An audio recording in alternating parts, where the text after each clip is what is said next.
Hello, I'm Pastor Jeremy Combs, and we're going to pause for a proverb. Let's go. We're in Proverbs chapter 6, and we're going to look at verses 27 and 28 to get started. Can a man take fire into his bosom and his clothes not be burned?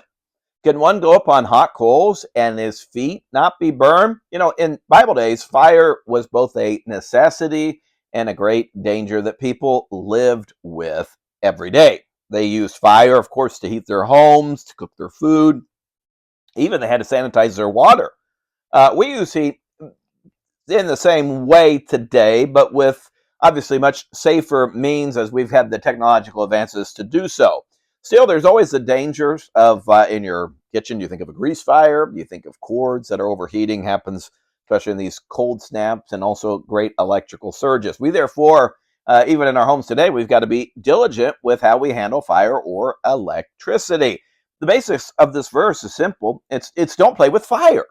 God's designed us as sexual beings by placing a desire for the opposite sex within us. This desire is nothing to be ashamed of, but it must be placed within the boundaries of God's law, which is this: his boundaries are marriage.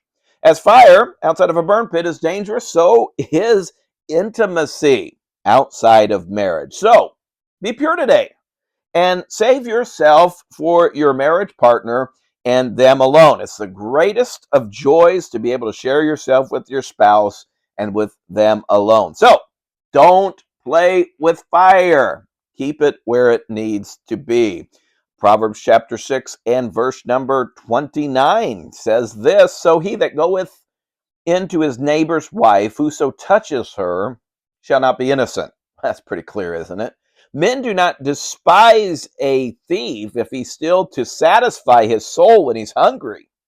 But if he be found, he shall restore sevenfold.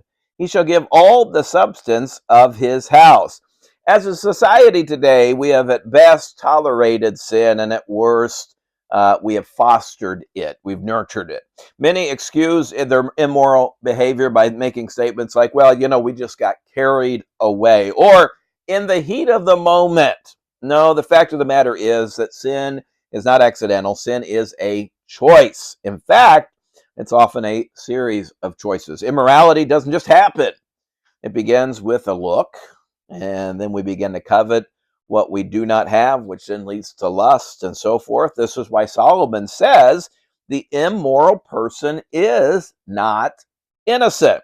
We may excuse the decision to steal if a man is hungry, but even then, the Bible clearly says that restitution must be made. It's got to be made sevenfold. In fact, we find that he would even sometimes have to sell himself or other things in the home to make that restitution. Our government today doesn't collect sevenfold, but I tell you what, God does. When we do wrong, we need to make it right. So really clearly, this is kind of wrapping up the idea of immorality, and it's reminding us that sin is, number one, inexcusable, and number two, it can be very expensive as well. Let's look at one more verse, Proverbs chapter 6 and verse 32. But whoso committeth adultery with a woman lacketh understanding. He that doeth it destroyeth his own soul. Why does God and his word take such a rigid stance on adultery? Past generations would cry out for the right for free love back in the 60s and 70s. God does permit us to love freely. Well, they were definitely true about that. But we must choose to decide who we love in this life. That doesn't mean that we get off free without any consequences.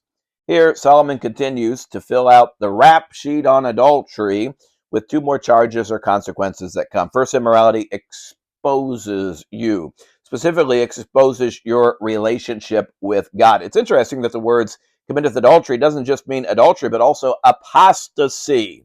Well, why is that? Remember, marriage is a vow between a husband, a wife, and also God. Don't forget that third part.